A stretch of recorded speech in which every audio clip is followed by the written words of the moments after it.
અરે હા, હું આવી જવા.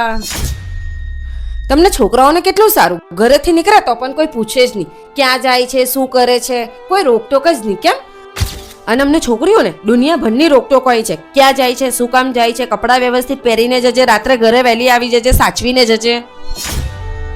યાર વાત તો તારી સાચી છે, પણ આનું કારણ શું છે તને ખબર છે? જો હું તને એક્ઝામ્પલથી સમજાવું છું, સાંભળ.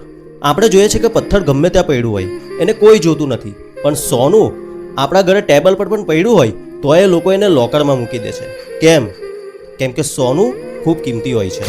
બસ એ જ રીતે ઘરના લોકો જ્યારે તને પૂછે છે કે ક્યાં જાય છે અને શું કામ જાય છે, ત્યારે એ તારી આઝાદી નથી છીનવતા, પણ એ લોકોને ચિંતા હોય છે કે અમારું કિંમતી સોનું ક્યાંક ખોવાઈ જશે અથવા કોઈ એને છીનવી જશે તો શું થશે.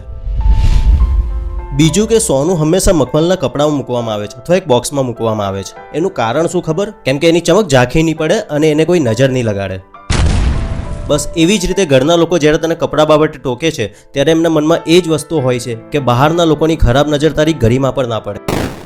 બીજું કે સોનું લઈને કોઈ મોડી રાત્રે બહાર નથી નીકળતું, કેમ કે લૂંટારાઓનો ડર હોય છે અને લોખંડ ગમે ત્યાં પડ્યું હોય એની કોઈને ચિંતા નથી. તો એ સોનાના ઘરેણા સમાન છે, જેથી ઘરવાળાઓને ડર હોય છે કે આ દુનિયામાં માનસિક રીતે ખરાબ લોકો તારી ઇજ્જત પર હાથ ના નાખે, એટલા માટે તને સાચવીને અને રાત્રે વહેલી આવવાનું કહે છે.